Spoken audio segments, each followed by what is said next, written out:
You're listening to the Southampton Delivery Podcast, a podcast dedicated to the Southampton Football Club and all of the SFC fans.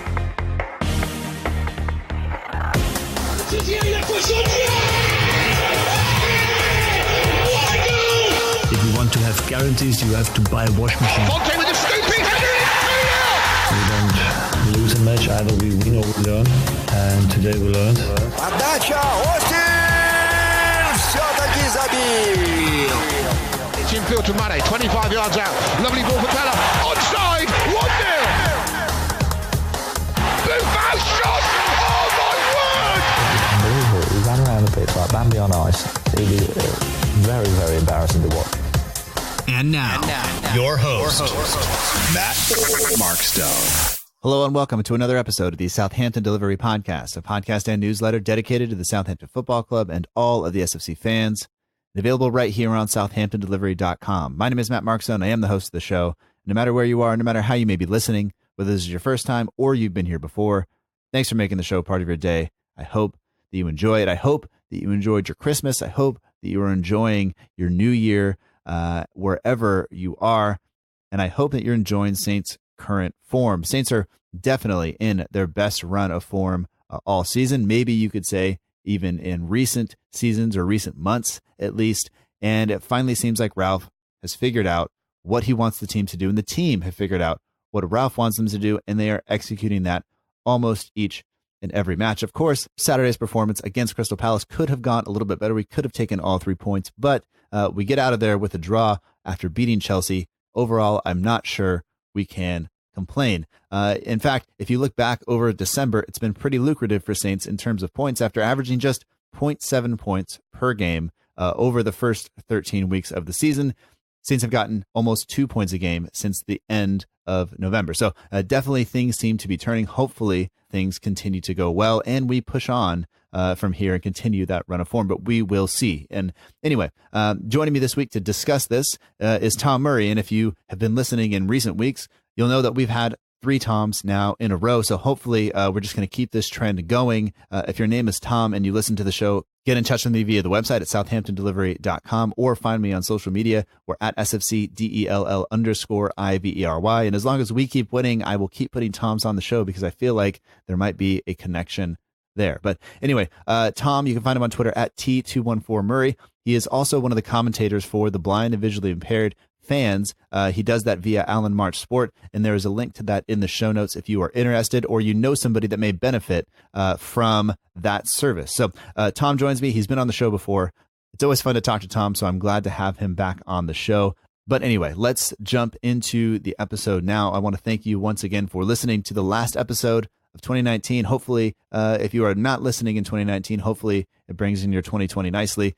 We jump around from Palace to Chelsea and a couple of other things. We answer a few listener questions as well, all of which I hope make the episode an enjoyable listen. So look forward to talking to you soon. Thank you so much for listening and giving us your time. I really appreciate it. We will talk to you on the other side. Enjoy the episode, and thanks again.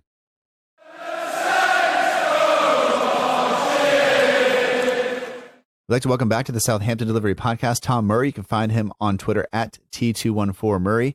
And you can also find his commentary each and every match day, at home at least, at St. Mary's for Alan March Sports. So, Tom, welcome back to the show. And thank you so much for joining me on this weekend between Boxing Day and New Year's Day. A busy run of fixtures, a busy time for everybody. But thanks for making time to do the show. Thank you very much for having me on. It's always a pleasure to come on. Yeah. And of course, you have seen, I would say, the worst part of Saints over the past couple of weeks, which is not even necessarily that bad. Just you're not seeing the wins at home, but you are getting to see maybe slightly more improved performances. And I think we can just enjoy, what Saints have been doing over the past couple of weeks because it's a completely different team almost since the last international break to now.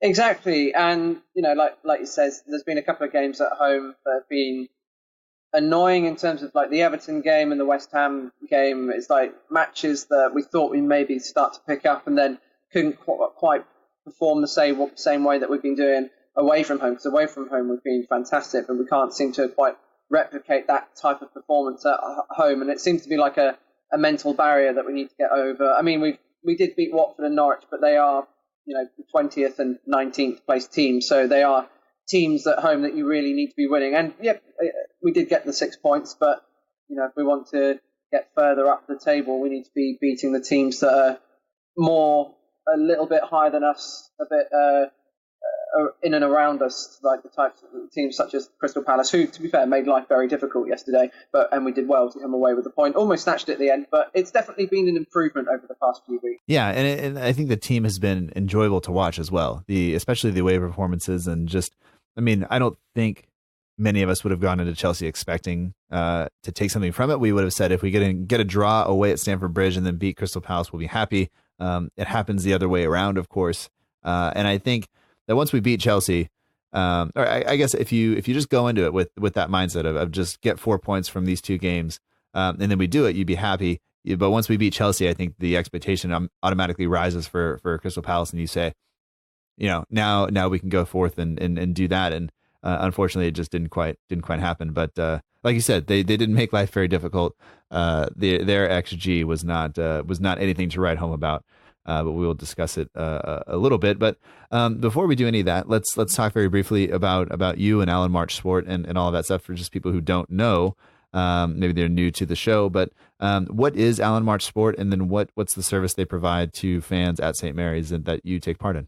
So Alan March Sport are a company that provide audio description commentary, amongst other things, at a wide range of football grounds. So they've got teams in Leicester, in Nottingham Forest, Southampton, and recently this season, Wolves in Cardiff. And there are a couple of lower league teams such as Mansfield and Crawley as well in there. But at Southampton, they provide audio, part of an audio description commentary team. It's a team of 4. It's myself, Callum, Nick, and Andy. And we basically, it's a type of commentary for blind and visually impaired fans. And it's just describing the game to the minutest of details, to where the ball is at all times. That's the most critical part. Who's got the ball, and as long as you can say where the ball is on the pitch and what direction it's going in, that's the main thing. Because obviously, a lot of other commentary teams, especially on television, where they don't need to describe every single pass, because if you're watching it on the television, then you can see what's going on. So they don't need to go into as much description as we do. But because we're doing it for blind and visually impaired fans, we need to describe the movement of the ball to the second, really.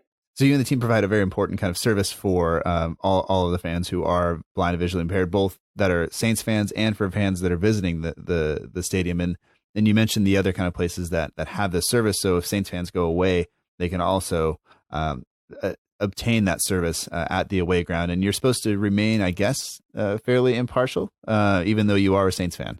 Oh yeah, we've got to remain impartial, because obviously if you may have supporters who are obviously away fans listening into it, and you've got to make sure that they're getting an equal service that the Saints fans are, and you got to remain impartial, because if you've got both sets of fans listening in, you don't want to be too biased towards either team, and just to remain as balanced as possible, and then it's an enjoyable experience for both sets of fans. The Major League Baseball here, you can buy a service where you get every game, every out-of-market game. So like I'm an Astros fan, so I can watch all the Astros games.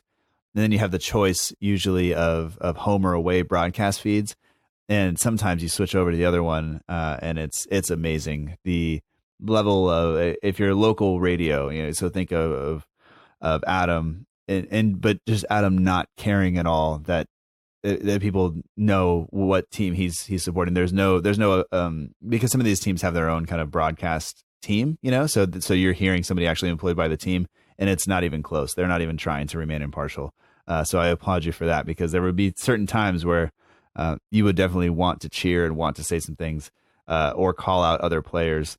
I imagine yesterday was a little bit difficult with Zaha at certain points, but that it is what it is. Oh, absolutely. Yesterday, I think Crystal Palace are probably the most rattled I've seen a team come to St. Mary's. Especially in the first half, they were very much surrounding the referee. I mean, they're not the only team that surrounds the referee, and Southampton have been guilty of doing that at some points, but they were very much straight towards the referee if a decision didn't go their way. And of course, Zaha, with the reputation that he has of being quite petulant, I mean, he was sent off in the same fixture last season when Ward-Prowse got him really wound up, and Ward-Prowse did the same yesterday. And I think Zaha was really on the ropes at one point, and he didn't even get into the game. I think obviously he set up the goal that was disallowed by VAR, but aside from that, I think Cedric did really well to keep him in his pocket for most of the game. Yeah, I wanted to say that early on Cedric was having a bit of a rough time. I think that instance where Zaha did set up the offside goal, he turned Cedric around several times. But I was looking at I think it was at Who Scored, and Cedric was actually given man of the match for the Chelsea game, which we'll come on to in just a moment. But yeah, Cedric's come under a lot of criticism, and I think a lot of it has been fair. But if you have a good game, or you have a decent run of a couple of games, then you deserve to be credited. And footballers can turn it around and go through bad runs of form. And it doesn't mean that if you are bad for a couple of matches that you are terrible and should stop playing. It just means that you didn't have a great match and you come back and try to do it again.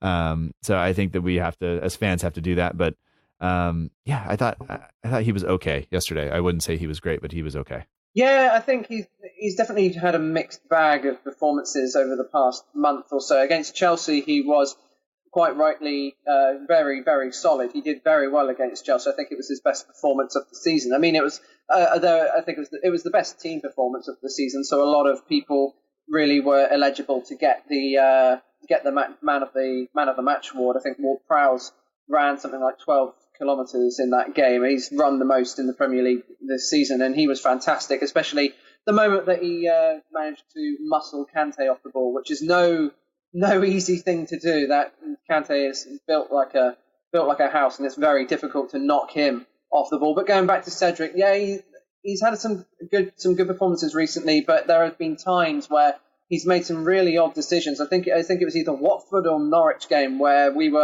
they were coming at us to try and get an equaliser, and he had a chance to keep the ball and just run down the clock a little bit, and he just kicked it straight back to their defence so that they could attack again. And it was a case of well, what are you actually trying to do there? Are you trying to give the game away? Yeah. But against Chelsea, he was absolutely fantastic. Yesterday, obviously, he had a difficult time with Zaha, but I thought, whilst he wasn't absolutely brilliant, he did very well to sort of nullify the threat of Zaha, especially in the second half. Yeah. So I guess let's jump into the Chelsea game just a little bit. Obviously we went away and it's Boxing Day, so it's a big kind of football day. And in the UK, this was, I think, Amazon's second run out. So second time they've had all the matches. And in the United States, we're totally used to all of the matches being available. And it's one of the things that, I was listening to the guys on Football Weekly talk about it a little bit, and in my experience or the way I watch football is totally different probably than a lot of people in the UK, where if you don't go to the matches, unless you're on one of the big networks, unless you've been selected for TV coverage, then you don't have it. You have to be there or you have to listen on the radio. And so for me, having this choice of being able to watch all of the games is quite it's not new anymore. It's not that exciting. It's just kind of how it is. But for you, I mean, what was the, I guess, what was the, how are people reacting to that in the UK? Are people fairly happy about it? Do people not like it because it's one more subscription they have to buy, or what's the thought around Amazon coming into this? Well, obviously, there's a lot of tweets going on about how, how much it would cost you a month to subscribe to Sky, BT, and Amazon. I'm lucky enough to already have Amazon. I mean, I don't have Sky or BT, so whenever Saints are on, if I'm not able to watch it, or have to go out to go and watch it at a pub or something like that. But with Amazon, I thought the service was actually really, really good. Because with Sky and BT, you've got a mixture of games. I think it's about, each one has maybe 2 or 3 over the course of the weekend. Sky obviously have a bit more. But with Amazon, to have all matches on the day on, that's really, really good. And I thought it's a really good selection. Obviously, because Sky and BT obviously have such a monopoly over the amount of live fixtures. So Amazon they only had that 2 set of fixtures. I thought the server, because I watched it for Saints against Norwich, and I thought it was really, really good. Obviously, it wasn't the Saints versus Norwich wasn't the pick of the games because Liverpool and Everton was on at the same time. So I can't really compare it too much to Sky or BC because obviously not having a subscription, I don't watch it regularly to form that kind of opinion. But I was impressed.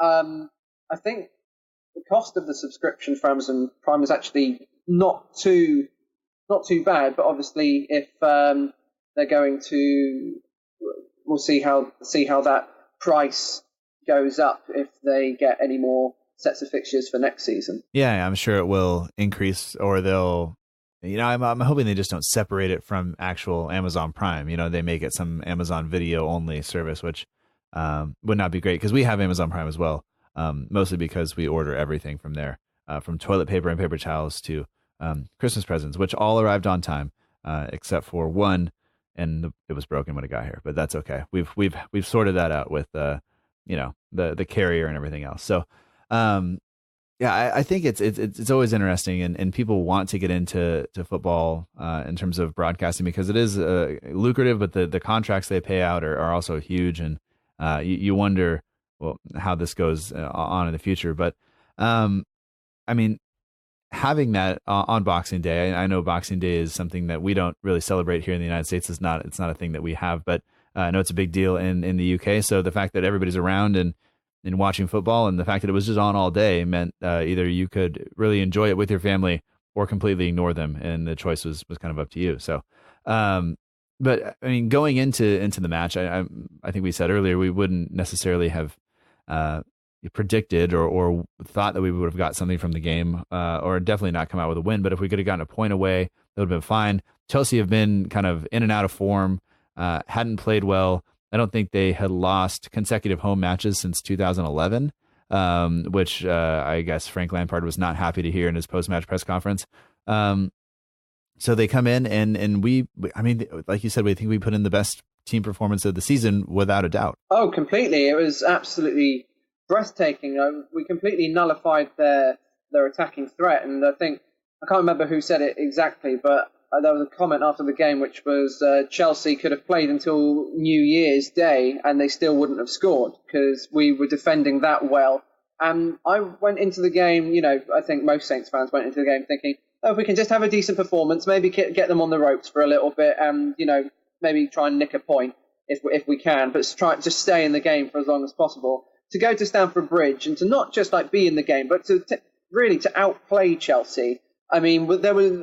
From minute one, there was no real threat of Chelsea actually scoring, and the team that looked more likely to score was always us, even with Danny Ings on the bench. Che Adams and Michael Obafemi were fantastic up top. Che Adams did especially well, considering he hasn't started since the Derby game in September, and he was absolutely brilliant, and he held the ball up well, and just Saints all over the pitch were fantastic. And as I said earlier, I think what epitomised the entire performance was Ward-Prowse losing the ball to Kante, and then instead of giving up, he just ran straight after him and won the ball back, which, as I said, is not the easy to get Kante off the ball, is one of the most difficult things to do in the Premier League. So it was a very, very good late Christmas present. Yeah, and I guess that's something we should discuss. Is the lineup was mostly the same as what we've seen, except for the two guys up top were changed out, and Long was out. Ings was on the bench, and a lot was made of the decision to leave Danny Ings on the bench. But for me, it's you look at his past injury record, and I think I talked about it with Freddie from the Ugly Inside a little bit. It wasn't a surprise. You have to pick your chances for him and keep him fresh over this period because there are so many games. We had to turn around and play a game in 48 hours. And I think Ralph was mentioning the second day after a match. I think they come in the day after the match, they do some recovery stuff. And then usually the next day they don't play at all. They don't do anything. They're completely off. And in this instance, we were going to turn around and play a game on that day. So it's completely different from a normal kind of recovery period. And I think if you look at the way they now track people's bodies and kind of the exertion and how they're recovering, it becomes very, very worrisome sometimes that some of the guys get into the zone where they are, I guess, much more likely to suffer some sort of injury, and you don't want that. So to change the two guys out up top, I was a little bit worried when I saw it, just because you think, are we going to be able to score? Are we going to be able to create chances? And they did. And I thought there was a point in the game where Adams really struggled. I think as Chelsea kind of were pressing more and more, he kept trying to he would come deep, he would hold the ball up, and he would go to lay it off, and his layoffs were just not finding the feet of people, and we needed something. We almost just needed to whack it long and hold it further up the field, even if we gave away a throw-in or something that deep. Just kick the ball away, take the yellow card, and just give us a second to kind of readjust. But overall, I thought everybody did well. But were you worried at all with things on the bench and us kind of lacking a true goal scorer up top? When the lineup came out, I was a bit thinking, well, where are our goals going to come from? But I think it was the right decision, and obviously I can say that easily now after a 2-0 win. But I think even if the result hadn't gone our way, I think Danny Ings is our main goal threat. I mean, he's scored 50% of the goals we've scored this season. So, especially in a time, let's be completely honest here, he's doing absolutely fantastic, and we would be completely doomed without him. But he does have that injury record, and as good as condition he is in at the moment, when there are games so close together, he can't play all of them, and because obviously the strain is just going to build up in the muscles with no period to relax after the match, and an injury to Danny Ings would be catastrophic. That's how crucial he is. But yeah, in hindsight, it worked, and I didn't. Michael Obafemi, he came in and he did really well and took his goal fantastically well. It was an absolutely brilliant finish. But if we're going to talk, it was a great goal. But if we're going to talk about a goal against Chelsea, it has to be the second one. For me, that is arguably our goal of the season. Yeah, and I don't know how you feel, but sometimes these goals of the season, it's a long run, maybe like Buffal had, where he makes the defenders run into each other, or it's something where somebody hits this massive strike. You think of Cuco Martina with that ball kind of curling the way it did. You think of some of the ones that Højbjerg or Lamina hit from outside the area that always get in there, or a free kick. But I think a good team goal is absolutely just something of beauty. And somebody tried to say online, 12 panicky backwards and sideways passes and then 3 passes forward doesn't make a good move. And it's like, are you watching the same thing that we're all watching? Like, this is us absolutely controlling the game, making Chelsea run. Like, our guys were making slight movements and finding a ton of space, and forcing Chelsea to run all over the pitch, which is exactly what you want. They were not able to press as a team in that instance. It was individuals kind of being exposed there. And every time you move, you had our guys in space. And I think, it was just great. Armstrong and Ings were both involved in the kind of the final build up to it. And I thought it was an absolutely fantastic goal. And I would, if I had to vote for it right now, it would 100% be my goal of the season, probably be the goal of 2019 as a calendar year, if we were going to do that as well. Oh, absolutely. I mean, you're talking about panicky passes. I think the only team that was panicking in that move was Chelsea when they realised that Nathan Redmond was about 6 yards out with no one around him, and the ball was in the back of the net, and they're 2-0 down at home on Boxing Day against a team that they beat 4-1 away only a couple of months ago. You can argue that maybe some of the passes were a bit risky, but you're not going to get anywhere in football if you don't make that risky pass. And it was very good controlled possession in the end of it. Jack Stevens brought it forward, and then I had to watch the replay a couple of times before I realised that it was Danny Ings on the far side that had done the audacious back heel pass to Stuart Armstrong, who I've seen a lot of good things said on Twitter for Stuart Armstrong. I just want to put in my thoughts as well. He's been fantastic since he's come into the side. And he was brilliant when he came on against Palace yesterday, because we needed someone to bring the ball forward from midfield, and he did exactly that. But there, going back to Chelsea, Stuart Armstrong was absolutely fantastic. And one thing that I really, really liked about the second goal, aside from it being just absolutely fantastic team goal, and there are a couple of tweets saying, when did Barcelona turn up in the Premier League? But again, going back to how crucial Danny Ings is and how much he loves being here, if you watch the replay of the second goal, Danny Ings is on the opposite side of the pitch to where Redmond runs in celebration, and the first person to get to Redmond to give him a hug is Ings. And if you watch one of the camera angles, Ings has literally just legged it across the pitch because he's so happy for it. And considering he's so far away when the goal is actually scored, to get there to celebrate with Redmond in the far corner shows just how much he loves playing here at the moment. Yeah, and it also shows kind of that's some leadership that we maybe haven't had in a while. And as a fellow attacker, Danny Ings would understand the frustration that Redmond has had this season of not really finding goals and not being able to convert those chances. And so for him to get across and congratulate him, I think there's something there that says, like you said, Ings really enjoys this, and Ings understands kind of, I think what Redmond is going through at the moment. And the fact that I just going to the goal, I don't know how Redmond was so open there. That's a complete misstep on Chelsea's part, but for us to find him, and it was a good finish from Redmond. It wasn't an easy thing to do, to get it over the keeper that way and make sure you keep it down. And with all of the things that have happened for Redmond this season, for all of the chances he's missed, you don't want him to just tighten up at that moment and wind up kicking it into the keeper, or just lifting it over the bar or anything like that. And some of the pictures that the Saints media team was able to capture from that moment were pretty great, because you have this kind of it's almost like every shot was just every frame of the goal you can actually click through and watch Redmond kind of score the goal and roll and get up and celebrate it. It's just a fantastic thing to see, because I think it makes us all feel good for him and also good for the team. And at that point, there was no way back for Chelsea. I think Chelsea was done at that point. Oh, I completely agree. When we made, because although we were comfortable at 1-0, it almost had a feeling of the Man City game where you think, well, Chelsea is just going to come forward and eventually they are going to score one. But to make it 2-0, I was completely relaxed after it. I just thought, okay, wow, we've actually beaten Chelsea at Stamford Bridge. Like, this is the best result of the season so far. And I thought that we played well, because the only bad away performance we've had so far this season was on the first day against Burnley. And since then, I think every single away performance, we've been in the game and haven't looked like we're going to get blown away at all. Obviously, that might change when we go to Liverpool, but, we can now go to these away games with lots of belief, really. But, just going back, the going through the celebration of Nathan Redmond, it showed how much it meant to him, it meant to the team. And it's such a far cry from what happened, how we were all feeling maybe a couple of months ago when we thought, it's just not going well for us. The confidence isn't there. But now you can see that the team are really enjoying playing together, and they seem to have found their mojo again. Yeah, absolutely.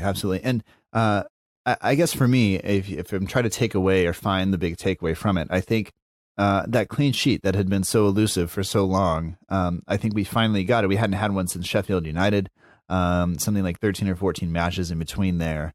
And I think Redmond getting a goal is huge. I think us getting a team goal like that is huge, because it shows that we don't just have to rely on one person, because we have been kind of overly reliant on Danny Ings.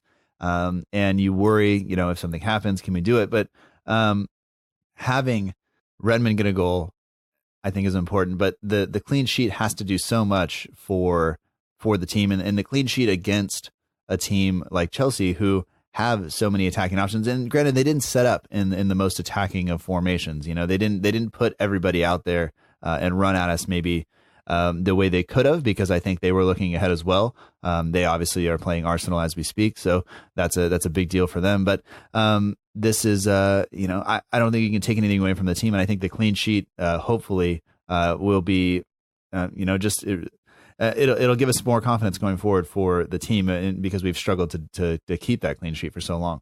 Oh yeah, completely agree. That clean sheet is absolutely massive, and to get it against a team like Chelsea will only do wonders for the team's confidence. And I think that I know it's the first clean sheet we've had in 14 games, but especially for the past few games, the back four have been so much better than previously in the season. Jack Stevens has done brilliantly well to force his way back into the team, and not just be a case of, we're going to try a different defender and hope that solves the problem. He's actually made the position his own now, and he's been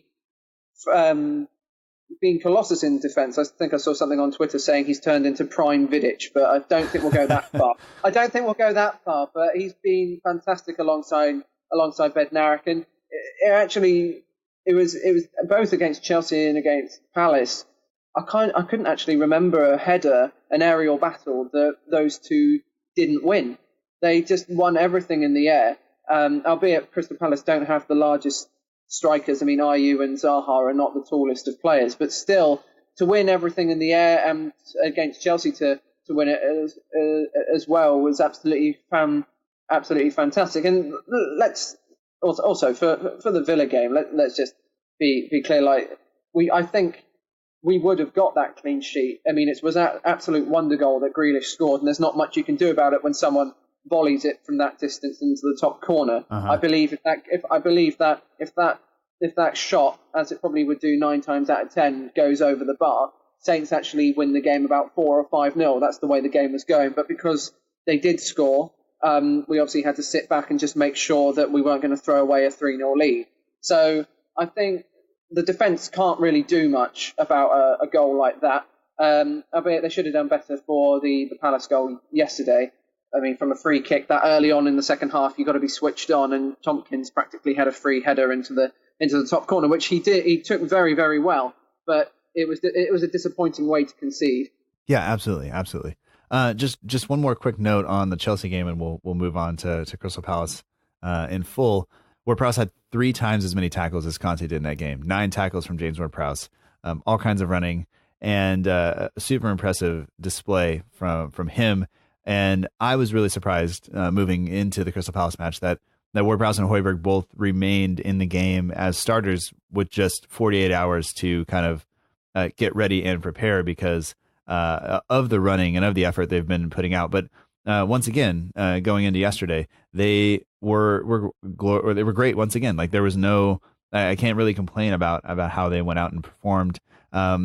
I would say maybe the energy wasn't all the way there, but I think that's normal because you just can't have that kind of all of the time. But looking at the team sheet for yesterday, the only real changes are Che Adams stays in, Ings comes back in the team, Boufal starts, and Armstrong goes to the bench. But were you at all worried about that, or did you think that the guys could go out and do it again, or were you surprised to not see more rotation from Ralph? I thought that was enough.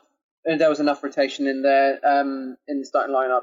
Anyway, I thought obviously both teams.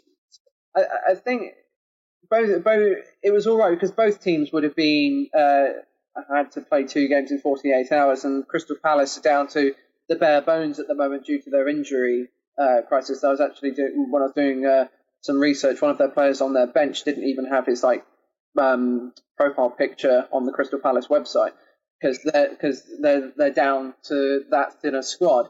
So I thought they were going to have the same energy levels, considering that they practically got to play the same 11 than they did against West Ham. And to be fair, Palace did very well with their fitness. But I wasn't too worried about Saints. I thought it was good because at home the fans are going to expect us to be more attacking, and to put 4 out-and-out attackers on the pitch from the very start was something that would have won the fans round immediately. And yeah, it didn't work out how we wanted it to do. But I think Ralph set up in a really good way against Palace, and it was we're both very counter-attacking teams, and I think in the first half especially, we sort of just cancelled each other out. Yeah, Palace did not put together an impressive display yesterday, I would say, offensively. They managed just a .14 XG, which is not great. I mean, the shots they took were low percentage shots, so we did well to do that. You mentioned the Tompkins header that he did manage to score. I would say that the only thing we could be thinking there is maybe Milivojevic is going to go for goal, even though I think from that side, as a right-footed player, the ball is going to be curving the wrong way essentially. So it's not great, but he put in a great ball and he has the ability to do that.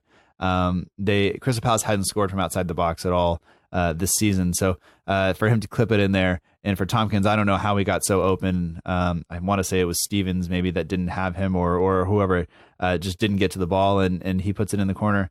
And at that point, you're just thinking like, are we going to be able to do it? And to be fair, the team kept the game plan. They didn't panic. They just kept playing the way they were playing because we had so much pressure in the first half that you just wanted us to take advantage of it, to find a goal somehow, and that would have, I think, broken Crystal Palace, and then I think that the game just would have been over had we been able to get a goal in the first half. Yeah, I completely agree with that. I think we were certainly better than Palace going forward in the first half. I know Palace got their goal ruled out for offside. It was an incredibly tight call, but I thought, especially the first half, was very much a case of we got forward well, but we couldn't just quite get the shot off, whereas Palace were quite fortunate in how they managed to get that offside goal in terms of, I mean, it was very good work from Zaha, but obviously it's been created because he's got an advantage by being in an offside position for it. But yeah, like that, the first half was very good to commentate on because it was so tense. It was so enthralling in terms of how both teams were cancelling each other out. They're trying to get forward and then they couldn't break through, and then another team would counter-attack and they couldn't get through that time. It was very much, as it got to half-time, you felt like there was a goal coming, but you didn't know exactly which way it was going to be. Yeah. You mentioned there that Palace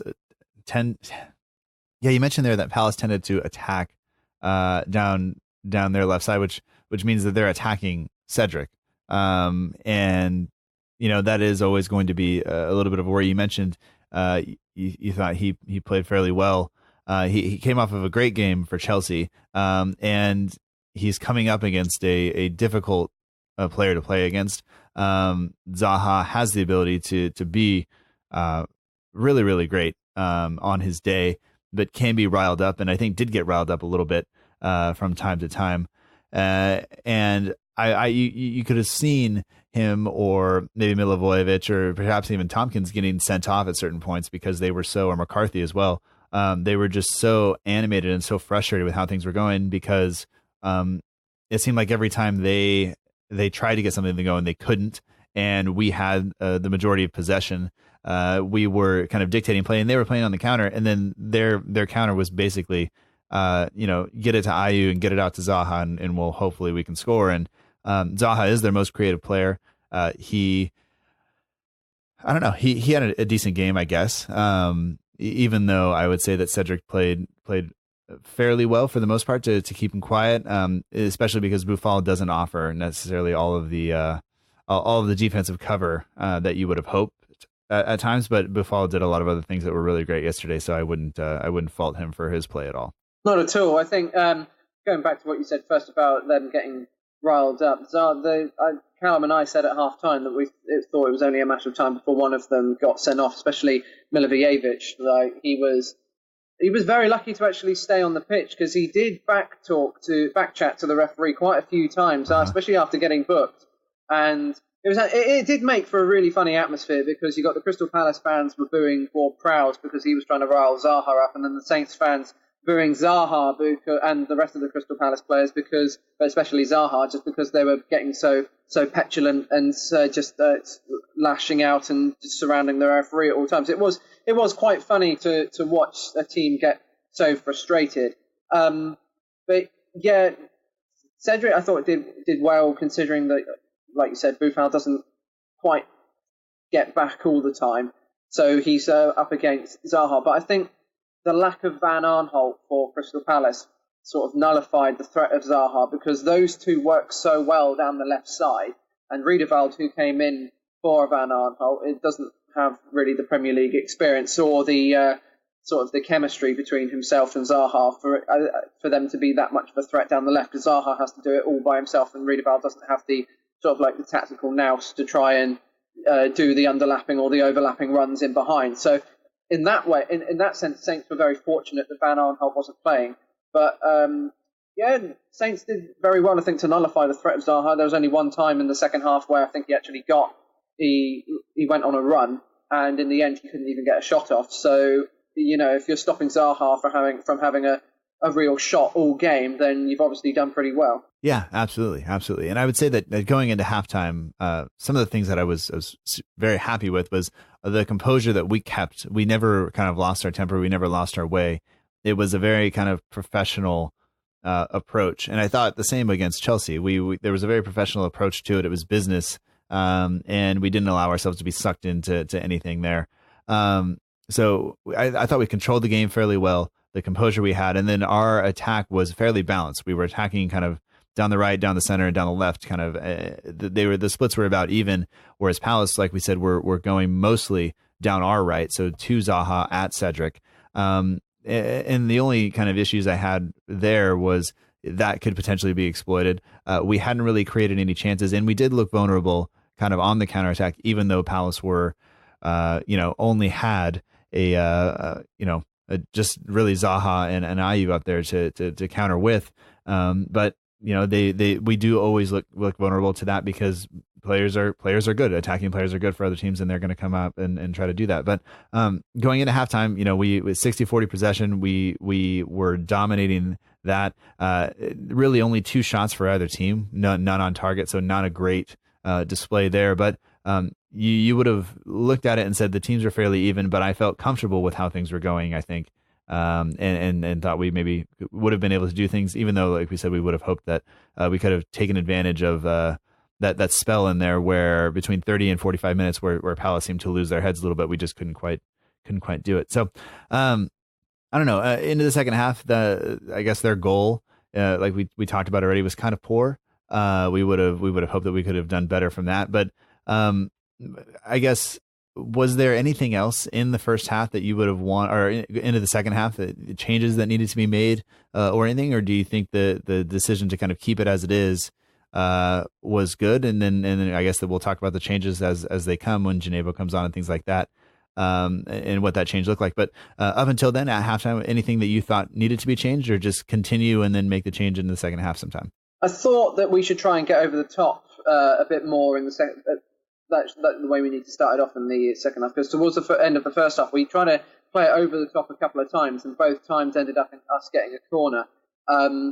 Ward-Prowse's corner deliveries yesterday could have been a bit better. I mean, we had so many set pieces, and he couldn't quite get it. He either got it too far over, or he couldn't beat the first man, and that was quite disappointing considering we had so many of them. But I thought, no personnel changes needed to be made at halftime. I thought it would be a case of whichever team would start to tire quicker, and we could maybe, if we just continued trying to grind them down, then we'd start getting past them. So, and no changes necessarily at halftime I thought needed to be made. I think we just needed to carry on as we were, and then look to see how we could possibly change it further on. Yeah, and I thought we played pretty well in the second half, and I thought that the idea that we were okay with the guys that were out there, I thought was totally fine. And then we did see some changes, and I thought that the change that had the biggest impact was probably Ginevra, and I had written down what I wanted to see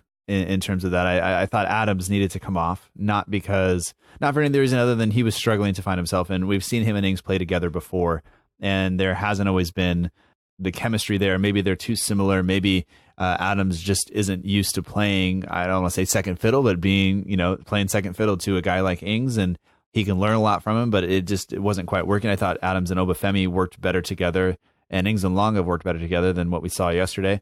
But I wanted Adams off, and I wanted Redmond to go up top next to Ings, and then have Buffal and Ginevra out wide.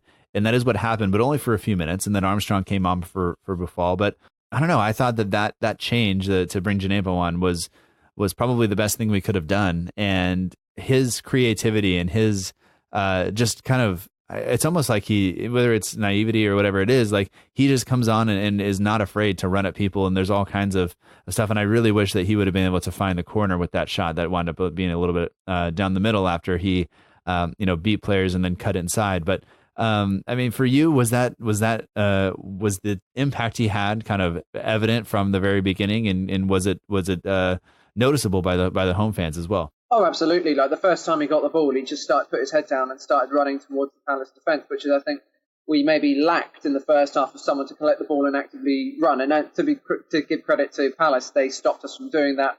Redmond and Buffal on either side had opportunity to go forward, but were quickly closed down. Essentially, Palace did to us what we did to Chelsea in terms of just pressing very quickly and stopping, getting space down the wing. But I couldn't understand what Palace were doing with Ginevra, because Martin Kelly, their right back, started playing quite centrally and gave Ginevra the entirety of the left wing to run into almost every time he got the ball. And obviously, Ginevra, he's young, he wants to impress, and he's doing very well at the moment. So if you're going to give him that much space, he's going to run into it and do his best to get something into the box. So I thought he was absolutely fantastic, because he really troubled the Palace defence, and by the end of the game, every time he got the ball, I think there was at least 3 Palace defenders trying to get near him just to make sure that he couldn't get. If he got past one of them, then the other 2 could maybe bring him down. I think there was one point. I'm not sure if it was before or after we equalised, where Djenepo actually had a lot of time to run towards the edge of the box and was about to get a shot away.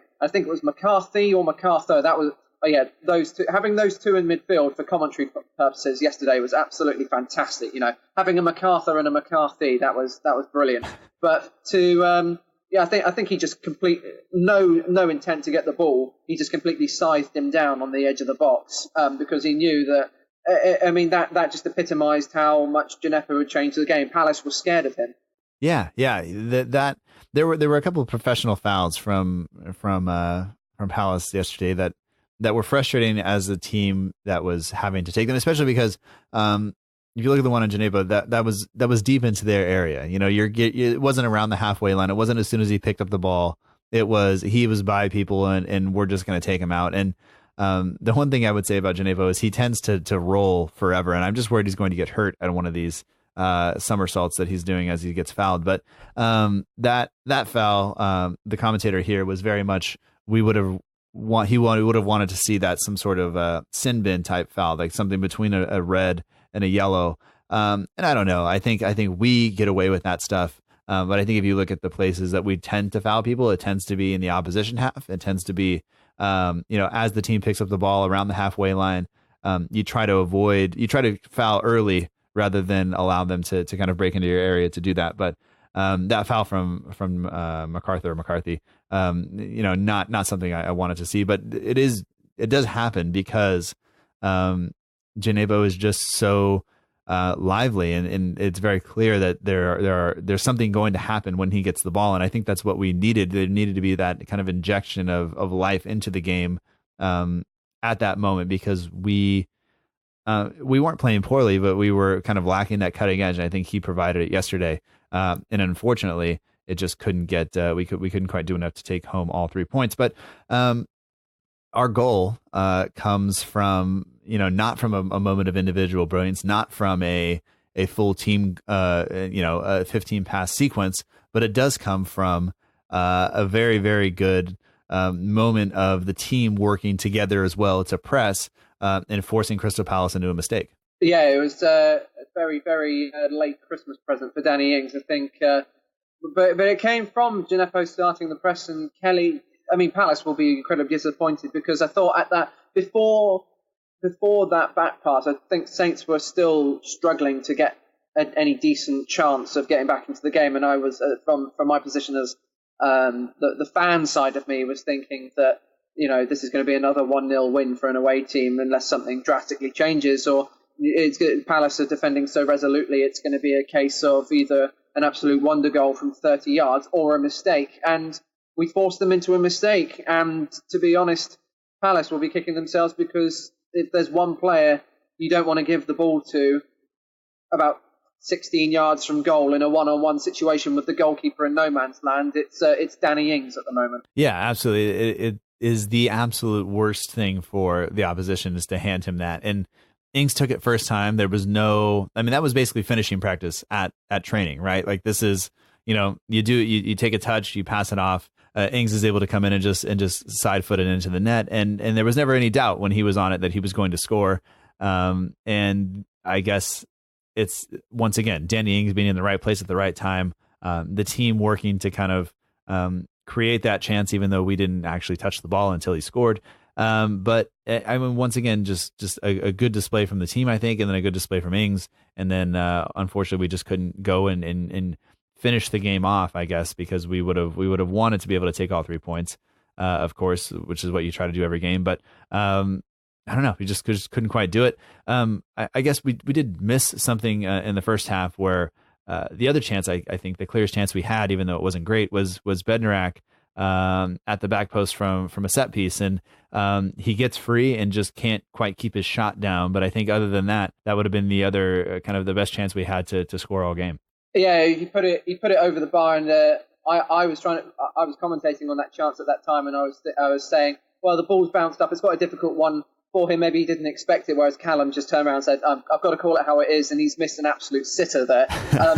But going back to the goal, there were a couple of two bits of body language which won't have been picked up by the cameras, which both Callum and I saw when the goal went in. But actually, when the Palace player passed it back and Ings hasn't even reached the ball yet, on the opposite side of the pitch, Hasenhüttl had already run onto the pitch, like pumping his fist, because that's how much confidence Saints have in Danny Ings at the moment. Hasenhüttl was actually on the pitch before Danny Ings had celebrating before Ings had even hit the ball. That's how much he was confident that Ings was going to put it away. And another bit of body language was Bednarik, who actually was fist pumping on his knees as the ball went to Ings. So that shows how much belief the team have for how much belief they have in Ings at the moment, that they know before he's even got to the ball that he's going to put it away. I wouldn't even say 9 times out of 10 he's going to put that chance away at the moment. I'd say it's 10 times out of 10. He's going to score that every single time. Yeah. And I think that just shows that the team understands, and of course Hasenhüttl does, and it means something that for Bednarik as well, that the team understands kind of what they're trying to do. And when you work as hard as they obviously have, and the starting 11 has kind of been chosen repeatedly, and they've been drilled on this. And so when you see all that work of the pressing and everything pay off in that the other team makes a mistake that large and lays it on a plate for your striker, I think that's 100% reason to celebrate. And maybe you would have felt a little silly or they would have felt a little silly had the ball not gone in the back of the net. But the fact that they know that ball gets played and there's the mistake, and now we capitalize on it, and that means something for Saints, because we haven't always capitalized on mistakes like that. But we have somebody up top now that is confident, that can put the ball away, that doesn't kind of tense up in that moment. And it meant a lot, because just keeping the momentum going of picking up points in this period is something we absolutely have to do, because we're actually not getting that much farther away from the bottom of the table, which is something we would have hoped that we would have been able to do by now. But just the fact that we're keeping this momentum going, I think, is extremely important. Yeah, and we're now 4 points above the relegation zone. Obviously, the result against Leicester earlier in the season, we won't go over what score it was because everyone knows it by now, but that has dented our goal difference to a point where, it's almost like an extra point for other teams around us, because they know if they get level on points with us, then they're going to go above us. So it's going to take quite a while and a few positive results to try and just get that goal difference down. But I know the finish from Ings shows the confidence flowing through the team at the moment, because, as you said, we've had players in the past who tense up, would probably hit it wide, maybe straight at the keeper, or not even read the pass back and miss getting in that position at all. But what I noticed with Ings, and it just shows how much confidence is going through his mind and his body at the moment, is that he takes it first time. He takes the shot so casually, as if to say, he knows before he's even got to the ball that it's going in. And that's really what we've been crying out for the past few years. A striker who knows that they've scored before they've even got to the ball. Yeah, and we've been missing that for so long, and to have him in that form, I think is important. And obviously, he's scored so many goals for us, and all of the goals that he scored have been important, because we haven't scored all that many, and especially, like you said, the goal difference that we have is we need to continue to kind of cut down on that, and that's going to take all season to kind of work off, and hopefully we get back into a place where it isn't as detrimental to our hopes. But other than, I think, the guys in the bottom two, so Watford and Norwich, we have the absolute worst goal difference. You look at Brighton, who's just ahead of us. Theirs is -4, ours is -14 as it stands as we speak now. So not great as we go forward. But we'll have to adjust to that. But I think if we were going to be critical of the team at all, it would just be that one, it was a little bit too little, too late, and then we didn't quite have the cutting edge that we needed, to really take the game to Palace. We couldn't find that, and it is difficult because we come off of a game where we, get to counterattack, and Chelsea tried to play football. Like they when they play football, when they try to pass it through the middle, it allows us to press. And Palace didn't really do that. Palace sat back and were very compact and were good defensively, even though we created the better of the chances.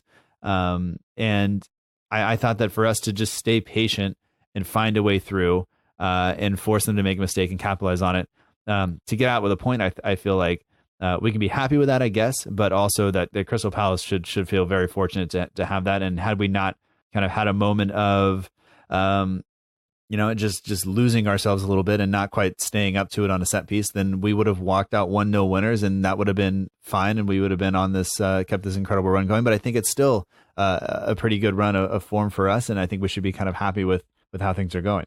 Yeah, I think it's a case of the Palace game after they went 1-0 up was a case of make sure that we don't lose, because we've had quite a few games this season where that's happened. It's Everton and West Ham, to name a few, where we've gone down by a goal and we've struggled to get back into it. I think West Ham was the epitome of that, because it was a game where they were in terrible form, and it was one that we were really looking forward to, and hopefully thinking this could be the home game that we can really turn our fortunes around. And then the performance didn't match the expectations, as has been quite frequent at home. So I think it was good, really good in a way to get that point, because it showed that it wasn't going to be one of those days where we haven't taken our chances and we've let an away team take their one chance and then just defend for the rest of the game and keep us out. It was very fortuitous the way that we did get the equalising goal, but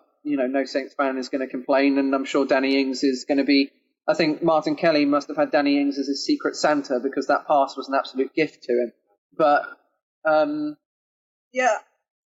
going into Chelsea and Crystal Palace, before that, people would have been very, very happy with 4 points. I think maybe, obviously, the way the 3 points and the 1 point have come in the order that we didn't expect. So maybe that's why people might be a bit disappointed that we haven't got 6. But before those two matches, 4 points would have been an absolute dream return. So to actually come away with 4 points. To actually come out of those fixtures disappointed that we didn't get more just shows how far we've come since the horrendous run of form earlier in the year. Yeah.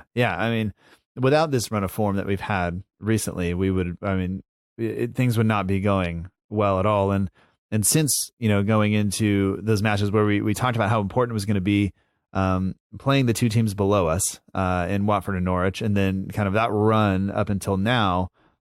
We all recognize that as the time when we needed to kind of step up, and we did take care of business 2-1 against both Norwich and Watford.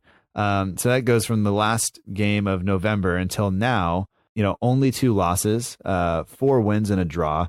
You can't really complain too much about that. That's the majority of our points for the season, just in this run of fixtures, where in arguably we could have even gotten more from that, because West Ham, like you said, were in such poor form.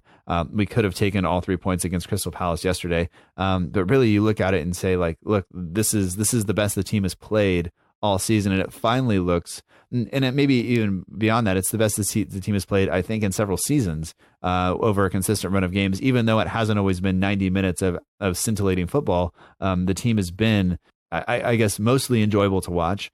They have mostly taken their chances well.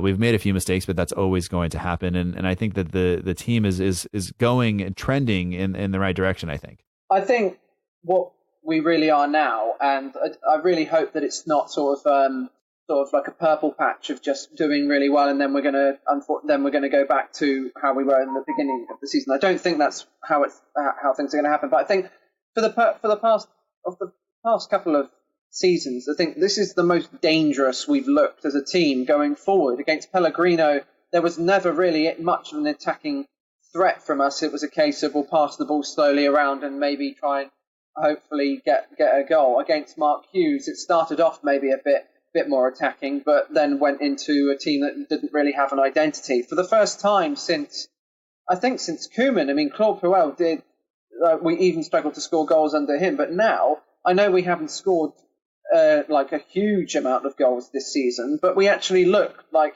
especially away from home, we look like a team that can cause anyone some real problems. I mean, we really scared Manchester City. We've gone to Chelsea and we've got the points.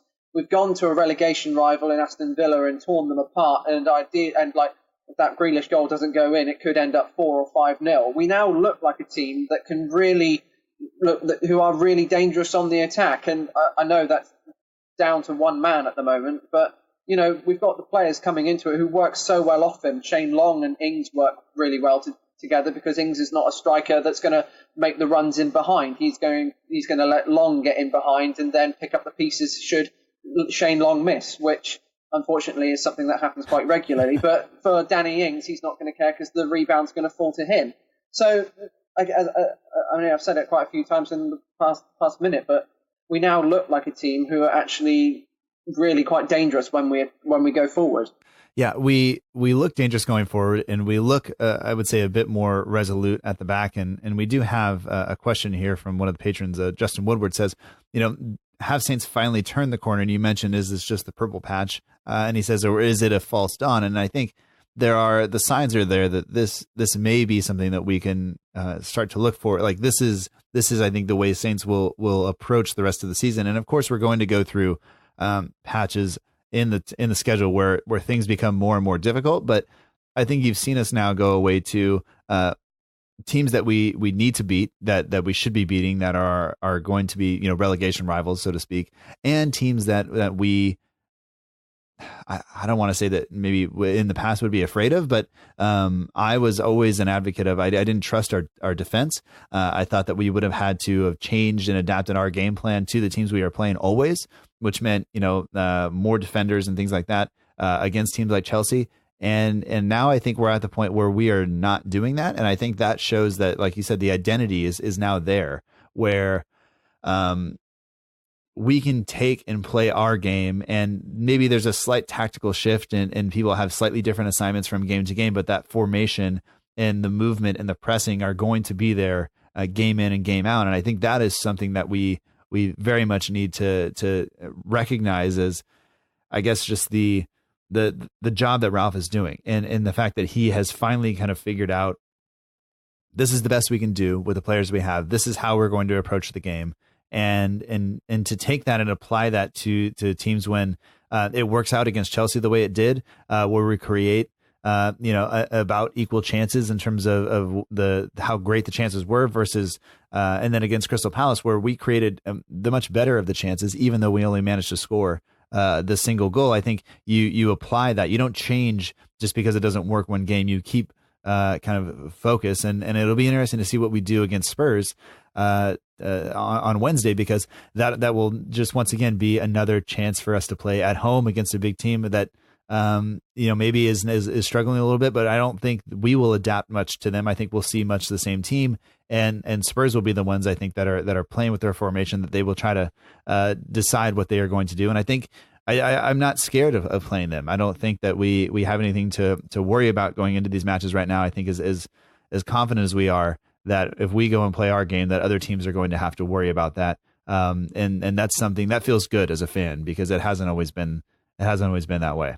Absolutely. I think we're now seeing the way that the team play in the way that we hoped for at the beginning of the season. We thought when Ralph had made his signings that we'd start the season off with a bang, and that we'd play the way that he was so well known for, and we did. I mean, the team's admitted that we've lost our way in the past couple of months, but now we're getting back to actually seeing a Ralph Hasenhüttl team set up the way that he wants to play, playing the way, using the tactics that he wants to play with. I mean, as you said, I'm no longer scared of playing against the big teams. Yes, we're probably going to get caught on the counter if we're trying to press them quite high up the pitch, but I'm not scared of going to Old Trafford and playing Man United. I'm not scared about playing Tottenham. In fact, I was saying to Callum after the game that I think Tottenham, I mean, it could come back to bite me saying this, but I'd say Tottenham might even be the easier of the games between Palace and Spurs, because they're gonna come and attack, and they're going to be completely different to Palace, because their fans are going to think, right, we're going to St Mary's, we're playing Southampton, a team near the bottom of the table. We've got to play go all guns blazing, and we've got to attack and we've got to win. And with the confidence throwing through the Saints team at the moment, that's exactly what Southampton want. They want a team to come at them because they play much better without the ball. They play much better trying to win the ball high up the pitch when a team is actually trying to get at them, rather than a team like Crystal Palace, Everton or West Ham, when they're actually putting 10 men behind the ball and going to Saints, give it your best shot, try and get through. Spurs, their fans, Spurs are not in the best run of form at the moment. I know they beat Brighton, but their fans will not forgive a manager if they go to a place like St Mary's, being the team the size that they are and their aspirations, and then put 10 men behind the ball. That's not, their fans are not going to accept that. Even if they were to come away with a 1-0 win, they're going to think, well, why are we stooping so low to playing part the bus at St Mary's? They're going to expect to come at us, and I think that could give Saints even more opportunities than they got against Palace. Yeah. That said, they do have Mourinho as their manager, so it may very well happen. But I don't think their fan base would appreciate that. But it is going to be something to watch over time, and how people adjust to how we're playing. And I have a pretty good friend who's a Chelsea supporter, and we were kind of texting back and forth during the match, and he is not a fan of Frank Lampard. He feels like Lampard is changing tactics too often, and things like this. And I said, look, you look at the teams who have beat us the most this year. Either you're just miles better than us, which I would have said the Chelsea team could be, but we're playing pretty well right now. Or they bypass the press. Either you sit super deep and you force us to break you down, which is Chelsea's not going to do at home. Or you play over the top of us. You just bypass the press and you force us then to drop off you a little bit, and then you can play through the middle. And he just said, I don't know exactly what the game plan was. He didn't like the way the team was set up or anything else, but I'm not gonna let him take anything away from us. I think we played as well as we could have at Stamford Bridge. I think we have some things we could have improved on yesterday or at the weekend against Crystal Palace, and I think that you'll see us play, like you said, a much more comfortable game against Spurs, simply because we're going to be able to do the things we can do, and as long as everybody is fit. And we don't have any kind of late injury concerns, I think it'll be a good game. And that's really, as a fan, that's what I want. I want us to win, of course, but I want to watch football that is exciting. And I think for the most part, we've had that over the past couple of matches, and I look forward to much more of that. And the fixture schedule coming up is not necessarily all that kind. We have Spurs, Leicester, Wolves, Crystal Palace again, and then Liverpool. That's not a great run of fixtures, but it's going to be nice. And we have a Huddersfield in there somewhere for the FA Cup too, as well. So lots of matches coming up and lots of chances to, hopefully, take some wins and do some good things. So I'm looking forward to it, and I hope that you are as well, as you'll be commentating on several of these games as we move forward. Oh yeah, I've got so much more confidence in the team going into these fixtures. Like earlier in the season, if you were to give me, this is your next 5 or 6 fixtures, I'm thinking, wow, where's even a point coming from? Because obviously the confidence in the team and the confidence in the fans was at rock bottom. I mean, but we're going even against Leicester, a team that did what they did earlier on in the season. I feel that we can go there and play the way that we're playing and even come away with something. I mean, we did it last season. We won 2-1 at the King Power. Leicester weren't the team that they are now. I think they're an incredibly good side. They're very well managed, and they've got some terrific players.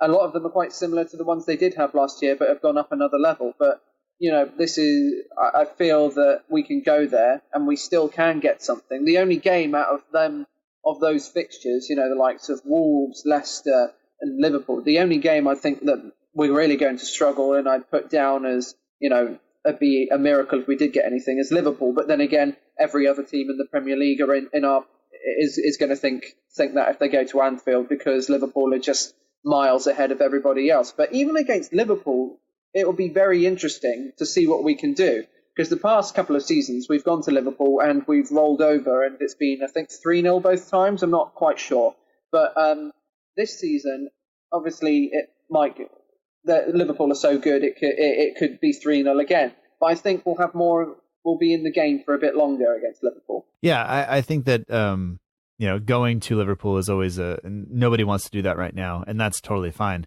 But but us going there and having this confidence and knowing just go play, and see what happens. And maybe you do see the team change a little bit there, and in terms of how we approach it, because they are so clinical at this point. But they're not bulletproof either. They have mistakes in them, especially if Van Dijk is not playing. The defense looks a little bit shaky, but I think we'll go there and we'll just have to see how it goes. But should be noted that when we come up against Leicester, you'll have two of the top 3 goal scorers in the league as of right now there. And Danny Ings has scored more Premier League goals than Harry Kane and Raheem Sterling and Sergio Aguero and Sadio Mane. Aguero, of course, has been out for a while. So, but you look at just the job that he's doing up top, and you have to just praise him for everything. And I think that that in and of itself gives us a chance, no matter who we're playing against. That the fact that Danny Ings can score goals, and so I'm looking forward to Spurs. I'm looking forward to the rest of the season, and I feel like this is a great way to end 2019, which has not been the greatest year in the history of Southampton Football Club.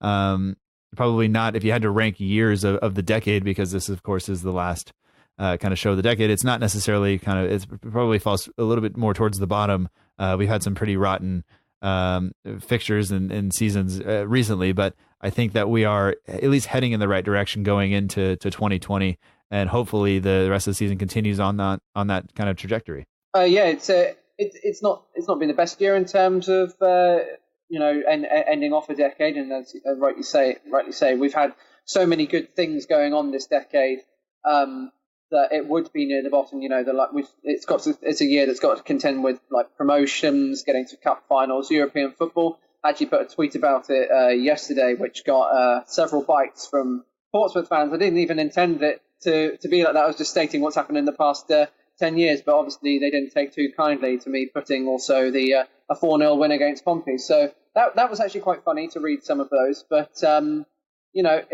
hopefully it's going to be exciting to see if the 2020s can actually top what has been overall a really good decade for Southampton.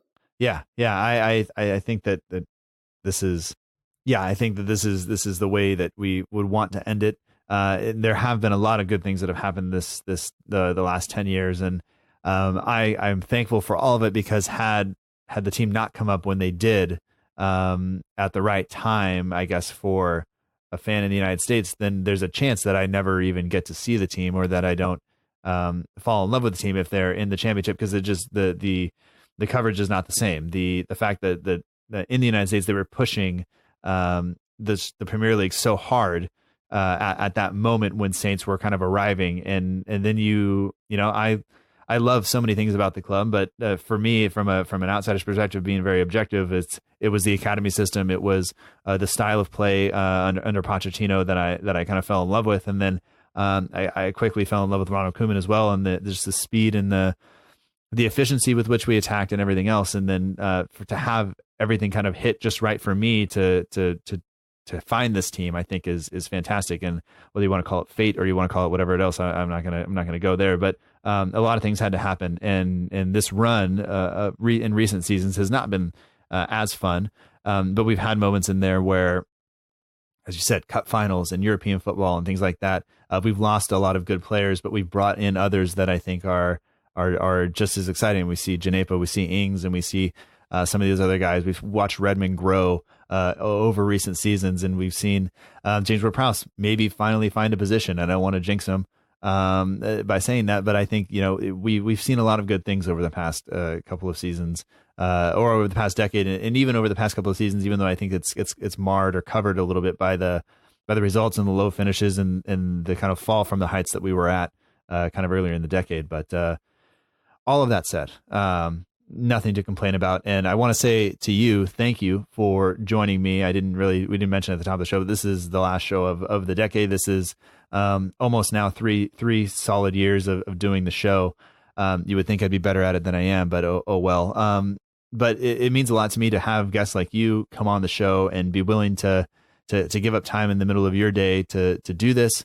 To put up with my rambling at the beginning and everything else. So just to you, thank you. To all the guests, thank you. To all the listeners, thank you. This has been a wonderful kind of season and a wonderful kind of time for me. And the show does a lot for me personally, mostly just being able to catch up and stay up with the team and chat to you. But there's a lot of other things that go on behind the scenes that this show is my outlet. This show is my kind of creativity. This is my kind of, I don't know, personal time to sit here and kind of pour myself into something and feel like I'm creating something that other people are enjoying, and it means a lot to me. So thank you for being a part of that, and I look forward to doing this again, and hopefully one day we'll be able to sit and watch a game together and not just have to talk about it because it's on Amazon.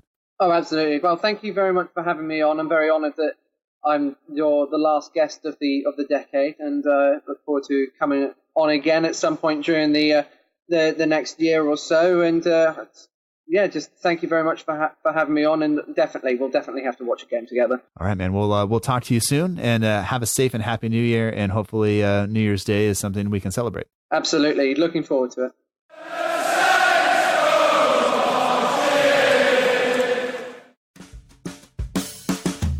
And that does it for this episode of the Southampton Delivery Podcast. Thank you so much for joining us. I hope that you've enjoyed it.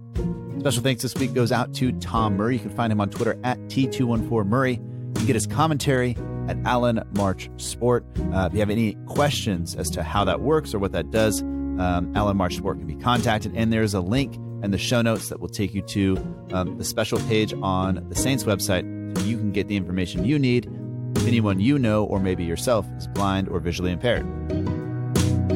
Tom also does a podcast with some of the other commentators from Alan March Sport. It's at _Saints. Link to that is also in the show notes. They're on a bit of hiatus, but the plan is to bring that back soon, so you can get that as well. So this is the last show of the year, the last show of 2019, the last show of the decade. So I would like to say thank you to all of you for listening. This is almost 3 years since the start of the show, so that's very exciting for me. But thank you to you, was without you, this show doesn't happen. The other people who make the show possible are the partners of the show. So special thanks to Matt Beeling of the We Are Southampton page on Instagram. He does the logo for the show. He was the first person to ever find out that the show was going to be a thing. It would not have happened without him helping me out in the beginning. So thanks to Matt. The Southampton page is also the partner of the show. That's where you can go to get all of your Southampton SC news and needs. So you can follow along on Twitter, Instagram, or Facebook and stay up to date with everything that happens at Saints in between the time the podcast comes out on Tuesdays and the newsletter comes out on Fridays. The patrons of the show also help to make the show possible, so thank you to those of you who are over there at patreon.com/SFC Delivery. You guys make the show happen. I really appreciate the conversations we are able to have about the team over on our Discord channel.